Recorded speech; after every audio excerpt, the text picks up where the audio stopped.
En janvier 2021, WhatsApp a donné un mois à ses 2 milliards d'utilisateurs pour accepter ces nouvelles conditions d'utilisation, qui permettra à WhatsApp de collecter plus de données personnelles avec Facebook sous peine de ne plus pouvoir accéder à leur compte. Personnellement, j'ai supprimé mon compte une semaine après avoir entendu parler de cette menace, car WhatsApp ne me donnait pas le choix. Si avant le 8 février 2021, je n'acceptais pas ces nouvelles conditions d'utilisation, toutes mes données personnelles allaient être à la portée de Facebook. C'était soit je supprime l'application, soit WhatsApp collecte mes données personnelles.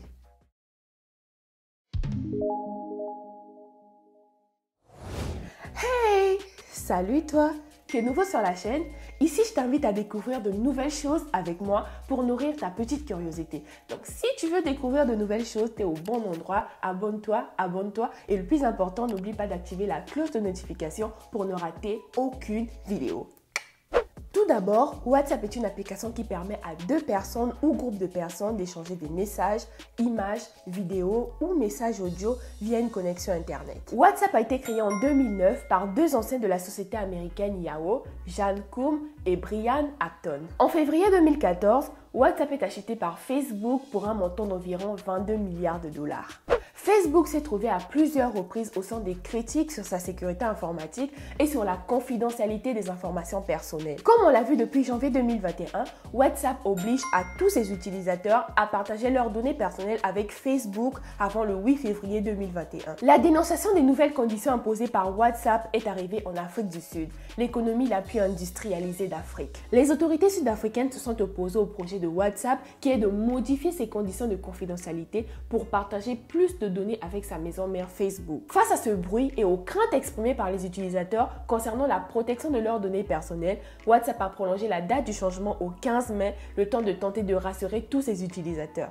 Le régulateur de l'information d'Afrique du Sud a estimé que les nouvelles conditions que WhatsApp veut imposer à ses utilisateurs violaient la loi sud-africaine sur la protection des données personnelles. Selon ces nouvelles conditions d'utilisation, les commerçants qui parleront sur WhatsApp avec des clients pourront partager des données avec Facebook. WhatsApp a précisé que les données qui seront partagées permettront au groupe de mieux cibler la publicité. WhatsApp a défendu ces nouvelles règles, assurant qu'elles n'affectaient pas la confidentialité des messages échangés entre familles et amis, mais étaient avant tout destinées à aider les entreprises à mieux communiquer via la plateforme pour leur permettre de vendre leurs produits directement. WhatsApp a précisé que les conversations seront chiffrées mais qu'ils auront accès à la photo de profil, aux contacts et au statut de tous ses utilisateurs.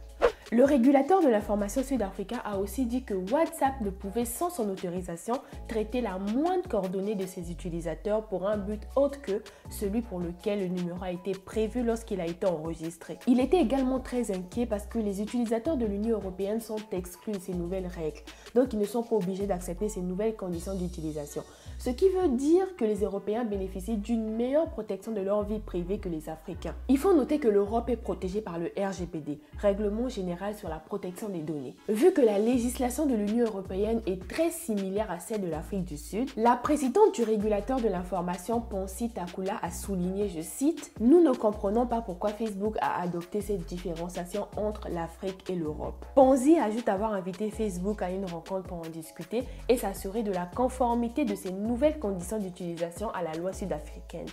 L'Afrique du Sud est un pays qui compte près de 60 millions d'habitants, ce qui veut dire que WhatsApp est très utilisé pour différents usages comme les chaînes de messages informatifs ou de fake news, les appels ou messages vocaux ou encore l'échange des documents. WhatsApp comptait près de 200 millions d'utilisateurs sur le continent africain en 2018. Son taux d'installation dans les smartphones est de 97% au Kenya, 96% en Afrique du Sud et de 95% au Nigeria. Ce qui veut dire que WhatsApp est la plateforme de messagerie la plus utilisée en Afrique. Et toi, t'es toujours sur WhatsApp ou tu fais partie de la team qui préfère que ses données personnelles soient bien conservées?